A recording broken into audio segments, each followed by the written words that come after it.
जय हिंद छात्रों आज इस वीडियो में मैं बताऊंगा सामान्य हिंदी कक्षा 12 के छात्रों के लिए बहुत ही महत्वपूर्ण प्रश्न। और इस प्रश्न को मैं आपको गारंटी के साथ याद करा दूंगा। बस आप वीडियो के साथ साथ बने रहिए, वीडियो के अंत तक बने रहिए। आपके आज इस वीडियो से 5 नंबर आपको गारंटी से तैयार हो जाएंगे। तो चलिए स्टार्ट करते हैं। और ये 5 नंबर का प्रश्न कौन सा है, सबसे पहले तो आप देख लीजिए कि प्रश्न आपसे बोर्ड परीक्षा में कैसे पूछा जाएगा। छात्रों, प्रश्न संख्या 6 के अंतर्गत पूछा जाता है, पंचलाइट अथवा ध्रुव यात्रा कहानी के उद्देश्य पर प्रकाश डालिए। या आपसे अथवा करके पूछा जाएगा, पंचलाइट अथवा बहादुर कहानी का सारांश लिखिए। तो आज के इस वीडियो में मैं आपको पंचलाइट कहानी का सारांश आप कैसे लिखेंगे इसको मैं बताऊंगा, और इतने आसान शब्दों में बताऊंगा कि आपको याद हो जाएगा। तो चलिए स्टार्ट करते हैं आज के इस महत्वपूर्ण वीडियो को। यहाँ पर छात्रों आप देख सकते हैं पंचलाइट कहानी का सारांश आपकी बोर्ड परीक्षा 2011, 12, 13, 14, 15, 16, 17, 18, 19 और 2020 की बोर्ड परीक्षा में आ चुका है। और पंचलाइट कहानी का सारांश आप इस तरह से लिखिएगा। सबसे पहले तो यहाँ पर आप हेडिंग डालेंगे पंचलाइट कहानी का सारांश। हेडिंग क्या डालेंगे आप? पंचलाइट कहानी का सारांश। और उसके बाद आप लिखेंगे पंचलाइट रेणु जी की आंचलिक कहानी है। जो पंचलाइट कहानी है रेणु यानी फणीश्वर नाथ रेणु जी की आंचलिक यानी ग्रामीण स्तर पर लिखी गई कहानी है। और कहानी में बिहार के एक पिछड़े गांव के परिवेश का सुंदर चित्रण प्रस्तुत किया गया है। इस कहानी में बिहार का एक जो पिछड़ा गांव होता है उसी गांव के बारे में फणीश्वर नाथ रेणु जी ने इस कहानी में वर्णन किया है। वहाँ के लोग कैसे हैं, वहाँ के रीति रिवाज कैसे हैं, वहाँ की परंपराएं क्या हैं, और वहाँ का जो परिवेश है, वातावरण है, वहाँ का रहन सहन कैसा है, सभी का वर्णन किया है। और आगे लिखेंगे आप, महतो टोली में अशिक्षित लोग हैं। महतो टोली में कैसे लोग रहते हैं? अशिक्षित लोग रहते हैं यानी अनपढ़ लोग रहते हैं। उन्होंने रामनवमी के मेले से पेट्रोमैक्स खरीदा जिसे वे पंचलाइट कहते हैं। रामनवमी के मेले से महतो टोली के लोगों ने क्या खरीदा है छात्रों? पेट्रोमैक्स खरीदा है जिसे वे क्या कहते हैं? पंचलाइट कहते हैं। और पंचलाइट को ये सीधे साधे लोग सम्मान की चीज समझते हैं।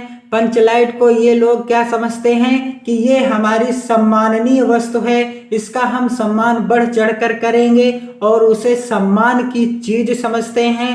पंचलाइट को देखने के लिए टोली के सभी बालक, औरतें और मर्द इकट्ठे हो जाते हैं। जब महतो टोली के लोग पंचलाइट को लेकर गांव को पहुंचते हैं तो वहां के जितने भी बालक थे, जितनी भी स्त्रियां थी, जितने भी पुरुष थे, सभी पंचलाइट को देखने के लिए क्या हो जाते हैं? इकट्ठे हो जाते हैं। और सरदार अपनी पत्नी को आदेश देता है कि शुभ कार्य को करने से पहले वह पूजा पाठ का प्रबंध कर ले।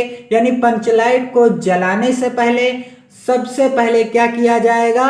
उसकी पूजा की जाएगी, पूजा पाठ होगा। और पूजा पाठ होने के बाद जब पंचलाइट जलेगा तब इसी की रोशनी में भजन और कीर्तन होंगे।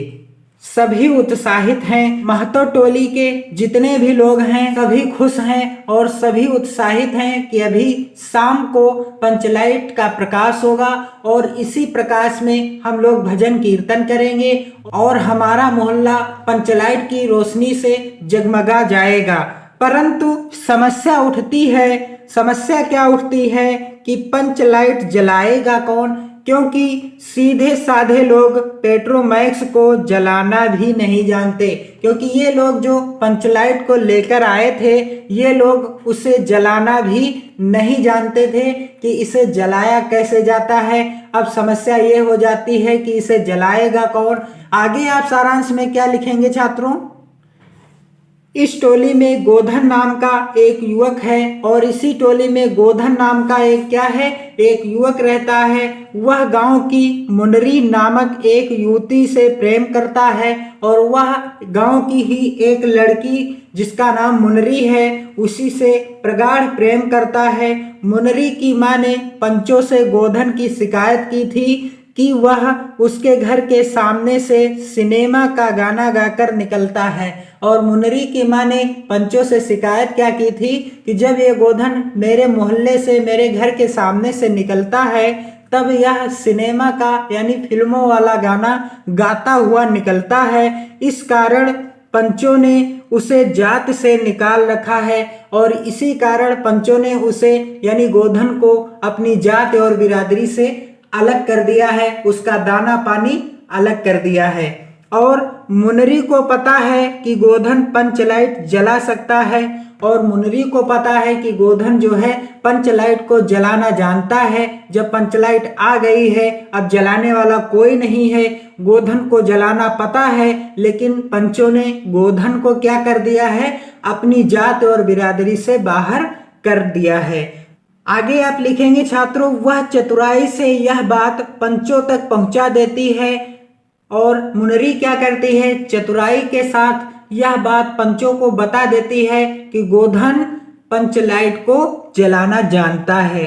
पंच गोधन को पुनः जात में ले लेते हैं और पंच लोग क्या करते हैं कि गोधन को पुनः अपनी जात और बिरादरी में शामिल कर लेते हैं और वह पंचलाइट को जला देता है। गोधन पंचलाइट को जला देता है, चारों तरफ पंचलाइट का प्रकाश फैल जाता है और सभी खुशियां मनाने लगते हैं। मुनरी की मां गुलरी काकी प्रसन्न होकर गोधन को शाम के भोजन का निमंत्रण देती है और मुनरी की जो मां है गुलरी काकी वह बहुत प्रसन्न हो जाती है और कहती है गोधन से कि बेटा शाम को हमारे घर पर खाना खाने के लिए आ जाना। पंच भी अति उत्साहित होकर गोधन को कह देते हैं, जितने पंच थे वे गोधन से भी कह देते हैं कि तुम्हारा 7 खून माफ, खूब गाओ सलीमा का गाना। कहते हैं कि तुम्हारा 7 खून माफ हुआ और तुम आज से चाहे जितना सलीमा का गाना गाओ, कोई किसी तरह की शिकायत नहीं करेगा।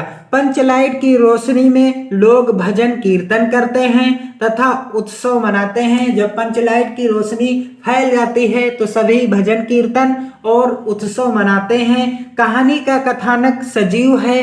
कहानी का कथानक कैसा है, सजीव है। सीधे साधे अनपढ़ लोगों की संवेदनाओं को वाणी देने में रेणु जी समर्थ हैं और रेणु जी यानी फणीश्वर नाथ रेणु जी इन सीधे साधे लोगों की भावनाओं को वाणी यानी अपनी भाषा में कहने में समर्थ हैं। इस कहानी में आंचलिक जीवन की सजीव झांकी प्रस्तुत की गई है और इस कहानी में आंचलिक यानी ग्रामीण स्तर की सजीव झांकी को प्रस्तुत किया गया है। इस तरह से आप कहानी का सारांश लिखेंगे और आपके 5 नंबर पक्के हो जाएंगे। तो छात्रों इस वीडियो को लाइक और शेयर जरूर कीजिएगा। पढ़ते रहिए, मस्त रहिए, अपना और अपने परिवार का ध्यान रखिए। जय हिंद छात्रों, वंदे मातरम।